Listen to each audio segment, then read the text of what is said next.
Bienvenue donc pour se corriger sur la rédaction des emails. Donc, pour le premier email, vous deviez faire un email à un centre de formation pour une demande de devis. Donc, vous voyez dans le contenu de cet email, donc vous deviez inventer le nom de votre expéditeur, la date, l'heure, à qui vous l'envoyez, vous aviez déjà les coordonnées du contact. Éventuellement, vous pouvez mettre en copie, là on a mis en copie le DRH ou un collègue ou le service comptabilité, peu importe. Et l'objet, demande de devis. Dans l'email, toujours une petite formule de politesse, bonjour ou madame, monsieur, par exemple. Toujours démarrer par une formule de politesse. Et ensuite, vous déroulez votre texte. En l'occurrence, vous souhaitiez inscrire 3 salariés pour une formation en anglais. Vous faites votre demande, vous souhaitez connaître les tarifs, le lieu de formation et les dates prévues. Et ensuite, vous remerciez la personne sur la transmission de ce devis. Formule de politesse, pensez toujours à signer vos emails avec le nom, le prénom, la fonction, éventuellement le numéro de téléphone et l'adresse de contact. Pour le deuxième exercice, vous deviez rédiger un mail à l'attention de M. Dupont concernant une reprise de son aspirateur. Donc pareil, vous inventez les éléments de l'expéditeur, la date et l'heure.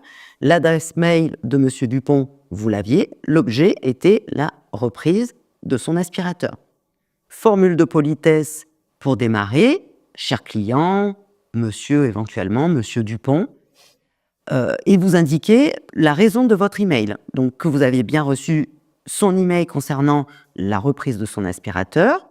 Vous rappelez les conditions générales de vente et ensuite, formule de politesse et toujours, vous signez vos mails. Là, en l'occurrence, ce n'était pas une personne en particulier, c'était le service client avec toujours le contact et le numéro de téléphone. Voici pour se corriger. Voici donc la proposition de corriger concernant la rédaction des différents courriers. Je vais vous faire un petit rappel sur ce qui est attendu sur cet exercice. Donc, vous deviez inventer un certain nombre d'éléments. Vous verrez que tous les courriers qui sont proposés sont différents. Ce n'est pas grave si vous avez mis les mêmes éléments.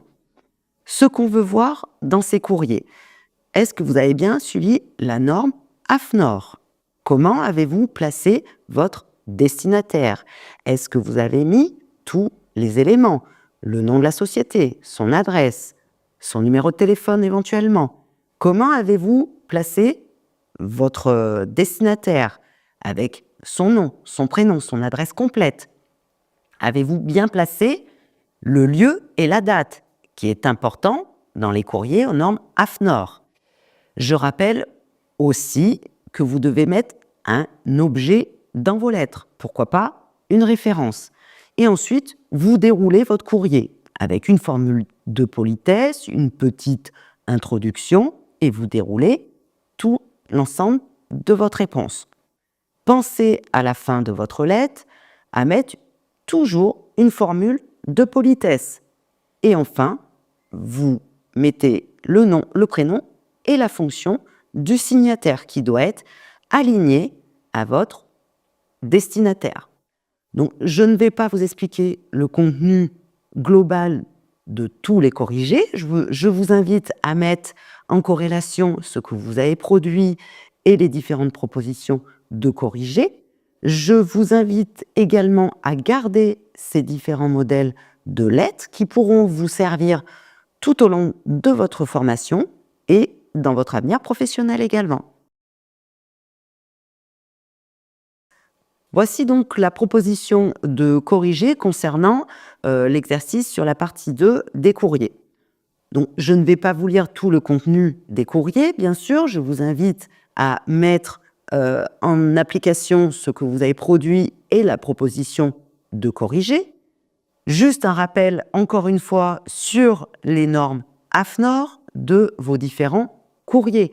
Donc, concernant tous les éléments de votre expéditeur, de bien aligner votre destinataire ainsi que le lieu et la date, que vos courriers aient toujours un objet et pourquoi pas une référence, toujours une formule de politesse pour démarrer contenu du courrier, formule de politesse pour clôturer votre courrier et bien sûr toujours à la fin, nom, prénom et signataire du courrier. Donc je vous invite à regarder ce que vous avez produit et la proposition de corriger et garder vos différents modèles de courrier qui pourront vous servir par la suite.